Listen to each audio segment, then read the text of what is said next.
Hello, everyone.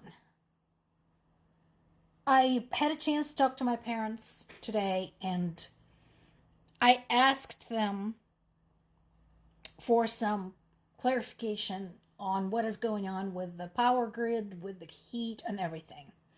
Because a lot of the news sources, just like The Guardian here, are covering that bit, but I wanted to get their input to find out how people on the ground are affected.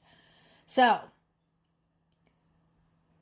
in their case, over the last 2 days, they've lost power twice, each time for about 2 to 3 hours.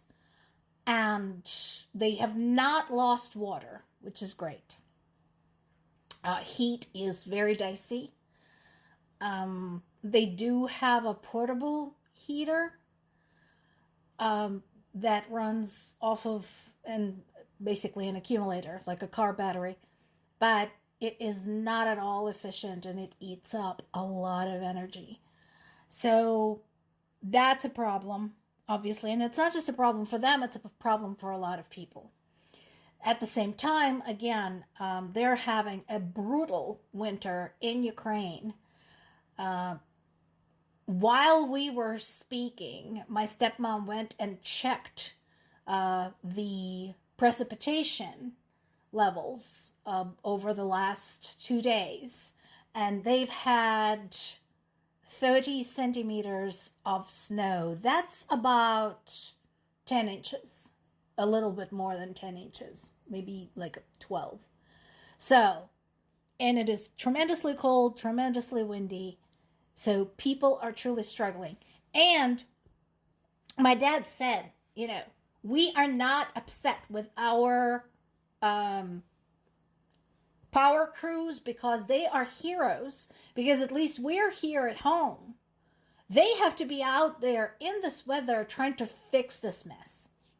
So when they're saying that engineers in Kyiv are scrambling to stabilize the power grid, it's not just in Kyiv, it's everywhere. Because if you recall, we talked about this yesterday, multiple regions were struck. Dnipropetrovsk region was struck, Zaporizhia region was struck. So it wasn't just Kyiv. Basically, it's everywhere. And the problem is not so much the production of electricity. There's plenty of power. There's more than enough. The problem is the distribution. The distribution stations are getting hammered.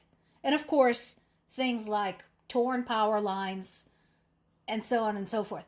So any one of you who had ever been through a major hurricane, you will kind of have the idea of what's going on there. Now imagine that, what you'd experienced back then, and getting bombed at the same time.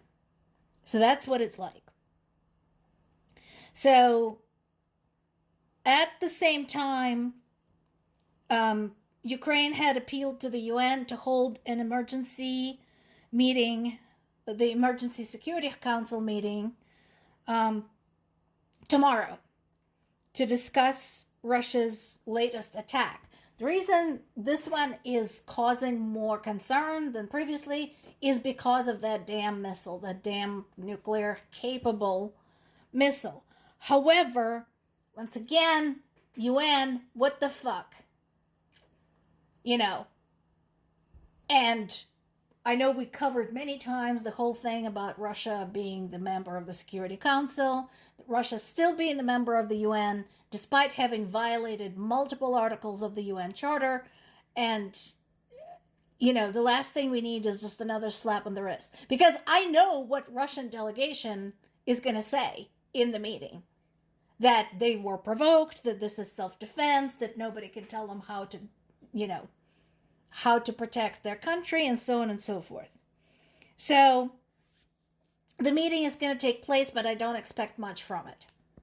Now there's still the conversation about trying to end the war and so on.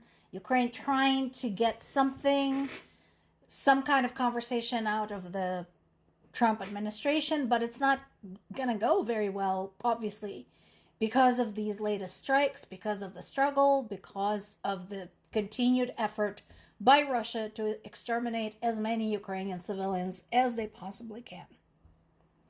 So now, in Belgorod, one of Russia's border regions, the governor said that 600 residents there were without electricity, heating, and water after a Ukrainian missile strike.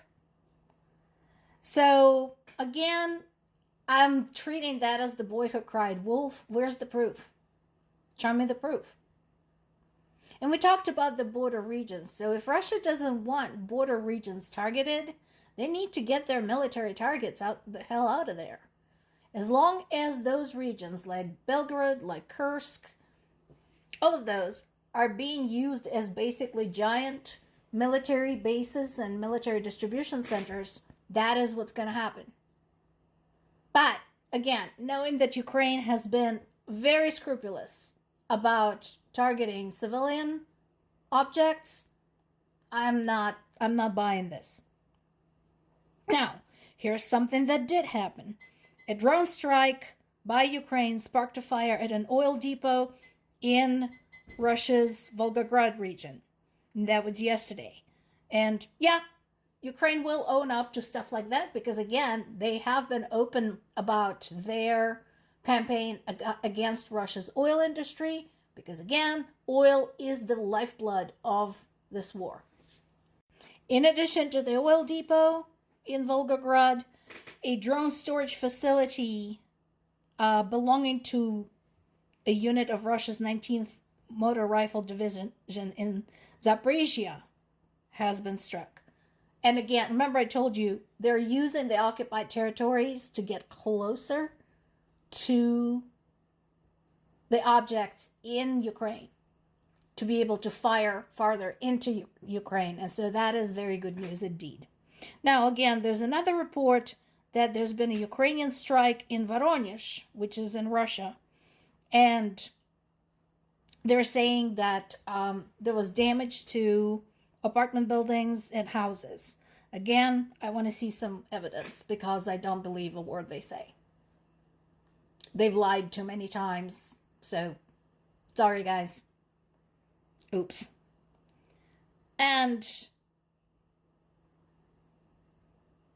we do have an admission from Russia that they use multiple aviation drones, missiles, and artillery to strike Ukrainian energy facility.